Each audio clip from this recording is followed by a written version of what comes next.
लड़के और लड़कियां बैठ के साथ में पढ़ते हैं।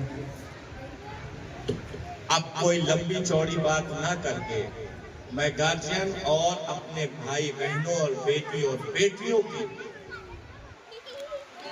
खूबसूरत जिंदगी के लिए एक मैसेज देता हूं कि मेरे बहनों, मेरी बेटियों, मेरे भाइयों, तुम अगर एजुकेशन में हो और कोई एजुकेशन तुम सीख रहे हो तो अपनी दोस्ती का मेयार दुनियादारी वाला मत चुनो। अपनी दोस्ती का मेयार वो चुनो जो अल्लाह ने कुरान के जरिए से तुम्हें अता किया है।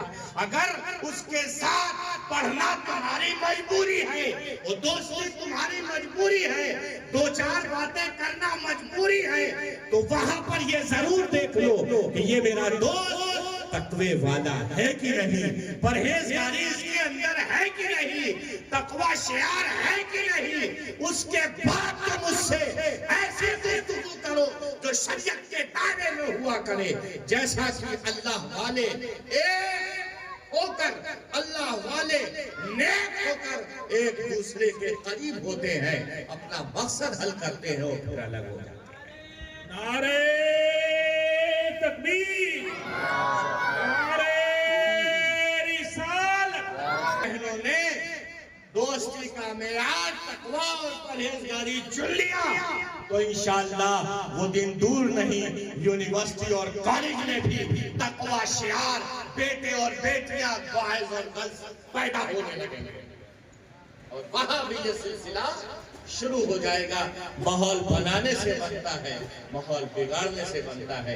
अगर हर गार्जियन अपने बच्चों को शुरू में ही ये नसीहत दे दे, उसके बाद वो एडमिट करे, तो इंशाअल्लाह जो खुराफात हम अखबारों के और न्यूज के जरिए से सुनते हैं, उन खुराफात से हम लोग बच जाएंगे और महफूज हो जाएंगे। गौस कहते रहो, मालूम हुआ कि गौस आजम बगदाद से मेरा मुरीद। लेकिन हजरत को ये तसल्लुफात, ये कमालात, ये दरजात, ये बुलंदी कैसे हासिल हुई? मुरीदों को इसके मामले में भी जानकारी और मुताला होना चाहिए। जब तक वो बातें हमारी नॉलेज में नहीं आएंगी, उस वक्त तक हम गौसे पाक को करीब से नहीं जान सकते, करीब से नहीं पहचान सकते। करना जंगलों में चले जाना, तन्हाई में चले जाना, अल्लाहू अल्लाहू की ज़रबे लगाना, इबादत रियाज़त को अपना शेवा बना लेना, इन औलियाए कराम रज़ियल्लाहु ताला अलैहिम अजमईन का खासा। फिर अल्लाह राजी हुआ और फिर अल्लाह ने विलायत का, अपनी दोस्ती का ऐलान फरमाया कि ये जो गौस है,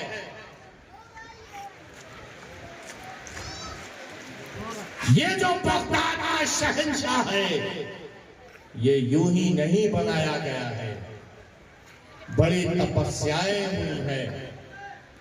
यहां तक लाने में बहुत तपस्या हुई है, बहुत मेहनत हुई है, तब जाके इस दुनिया को एक गौस मिला। जब माँ बाप नेक हुआ करते हैं, साले हुआ करते हैं, मुत्तकी और परहेजगार हुआ करते हैं, तवज्जो से सुनिएगा, तब औलाद गौसे आज़म पैदा होती है, तब जाके औलाद ख्वाजा मोइनुद्दीन पैदा होती है, तब जाके औलाद मखदूम अशरफ जहांगीर सिंगानी पैदा होती है, तब जाके औलाद हज़रत निज़ामुद्दीन औलिया पैदा होती है। तो हर अच्छी नेक औलाद का दुनिया में आने का सबब कहीं ना कहीं उसके माँ बाप की नेकी, मुत्तकी और परहेजगारी सबब। माँ बाप जितने नेक और परहेजगार होंगे, औलादें उतनी ही नेक और परहेजगार इस दुनिया में उतारी जाएंगी। अब मुझे बताइए सोचकर, हम तमाम लोग चाहे कि हमारी औलाद नेक और सालिह है ना सबकी ख्वाहिश। एक बाप की 4 औलाद हैं, चारों यकसा नहीं रहती, कुछ न कुछ डिफरेंस होता ही है। जिस तरह से एक हाथ है, इसकी 5 उंगलियां बराबर नहीं है, उसी तरह से औलादें भी बराबर नहीं होती। लेकिन माँ बाप अपनी तमाम औलादों को बहुत मोहब्बत करते हैं। लेकिन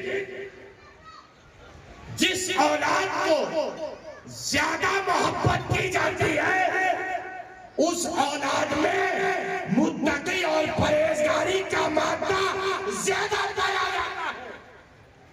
अब हर औलाद अपने माँ बाप से अगर करीब होना चाहती है तो उसे चाहिए कि वो तकवा शियार बने, मुत्तकी और परहेजगार बने, ताकि वो नूरे नज़र अपने वालिदैन की अपने घर से कुर्ब में पहुंचना चाहता है तो उसको चाहिए कि वो तकवा और परहेजगारी को कायम रखे, वो अपने रब के करीब, अपने रब के कुर्ब में पहुंच जाया करता है। अल्लाहुम्मा सल्ली अला हुजूर सरवरे कायनात सल्लल्लाहु तआला अलैहि वसल्लम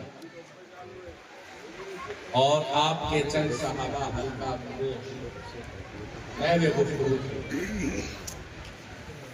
सरकार आलम सल्लल्लाहु अलैहि वसल्लम अपने असहाब को लिए बैठे हुए हैं और तमाम असहाब इस तरह से हुजूर के इर्द गिर्द बैठे हुए हैं। और पहलू में हजरत सैयदना अबू बकर सिद्दीक रज़ी अल्लाह तआला अन्हु तशरीफ फरमा है।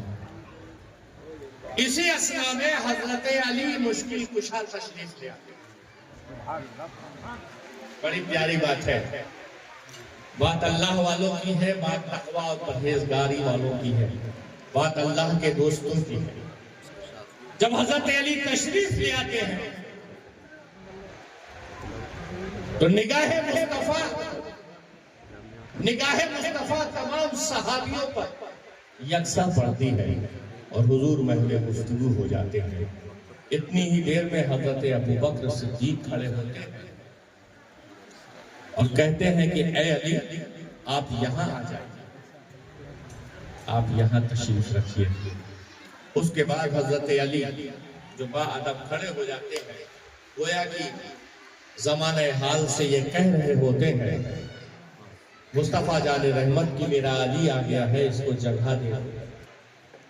और अली बाअदब होके महफ़िल गुफ्तगू हो जाते हैं और हुजूर सल्लल्लाहु अलैहि वसल्लम को समाअत करते हैं और हजरत अबू बकर उठते हैं और फिर उनको जगह दे देते हैं। और जब जगह देते हैं और हजरत अली हजरत सैयदना अबू बकर सिद्दीक के पहलू में बैठते हैं तो हुजूर इस बात से बहुत खुश हो, गोया कि निगाह मुस्तफा ये चाहती थी कि मेरा अली आया है, इसको भी जगह दे दो कि ये बैठ जाए। लेकिन ये मर्तबा किसी और को नहीं मिला, ये मर्तबा अबू बकर सिद्दीक को मिला। जो निगाह मुस्तफा, इशारे मुस्तफा को समझ ले, वो अबू बकर सिद्दीक हुआ करता है। ये खासा उन्हीं का था, ये इनाम भी उन्हीं को दिया गया। बहरहाल आपके पहलू में बैठ गए तो एक बड़े इनाम की बात कर रहा था कि अल्लाह का नबी जब नवाजने पर आता है, जब अपने उम्मतियों को देने पर आता है, वमा हुआ अलल गैब बिदलील, नबी गैब बताने में भी बखील नहीं। तो जब हजरत अबू बकर सिद्दीक के इस कारनामे को देखकर रसूलुल्लाह ने खुशी और मसरत का इजहार किया। तो अब इनाम की बात सुनो, आपकी तरफ हुजूर सरवरे कायनात सल्लल्लाहु अलैहि वसल्लम झुकते हैं और झुकने के बाद ये कहते हैं, ऐ अबू बकर, जो बड़े होते हैं वो बड़े ही होते हैं।